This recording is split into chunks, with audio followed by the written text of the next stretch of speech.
course, you think the big, bad wolf did a horrible thing by eating Little Red Riding Hood and her granny. You don't know the other side of the story. Find out what the wolf has to say, and honestly, Red Riding Hood was rotten. The story of Little Red Riding Hood as told by the wolf, with written permission from the author, Tricia Shoskin. Chomp chomp! Oh, I'm sorry, I was just finishing my lunch. My name's Wolf. Big, bad wolf. You may have heard the story of Little Red Riding Hood about a girl and her granny. Seems everyone has. My tale is different. Oh, did I say tail? I meant tail. Once upon a time, I ran out of food completely. The cupboards were bare, the freezer too. And I'd eaten every last vegetable in the garden. Every one. Other wolves might have munched on little forest critters. Chipmunks, bunnies, squirrels. But I'm a vegetarian. That's right, I don't eat meat. Well, I try not to. I love apples. Honey Crisp, Pink Lady, Golden Delicious, any kind, really. Sadly, it was a long time until apple harvest. Oh, I hadn't eaten in weeks. My stomach growled and howled. It moaned and groaned. It even roared. Then, my nose took over. What was it? A girl. What was it? Cake. Butter. In this forest, I had to investigate. Oh, and there she was! Little Red Riding Hood. Oh, she looked as plump and juicy as a big, sweet apple. Isn't it pretty? She said, waving her cape. Yeah, I said. Aren't I pretty? She said. Was she admiring herself in that puddle? With this cape, she said, I'm even prettier than usual. Boy, someone sure was full of herself. Little Red twirled a strand of hair. My mommy says my skin goes grand with this cape. My skin shines like pearls.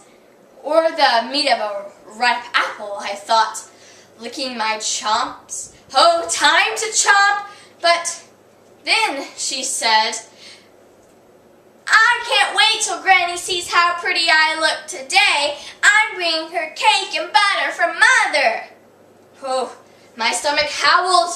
2 meals. Granny for breakfast, Little Red for lunch, and then cake and butter for dessert. Where does Granny live? I asked. Down there, Little Red pointed, in the clearing, the brown house. I knew that house, and I had a plan. Let's play a game, I said. Oh, I'm awesome at games, she smiled. I bet you are, I said. You take that path, and I'll take this path, and we'll see who arrives at Granny's first. I will, she said. I'm the prettiest and the fastest. I bet you are, I said. My stomach moaned. Before it groaned, I ran. No one knows the forest like I do. What was it? Apple air freshener? I knocked on the door. Who is it? A voice called out. Your granddaughter, I squeaked. I brought you cake and butter from Mother. Door is open, Granny said. Granny tugged at her nightcap. Green, she said. Isn't it pretty? Pretty like a Granny Smith apple, I thought. You must have heard the saying, the apple doesn't fall far from the tree. Well, it's true.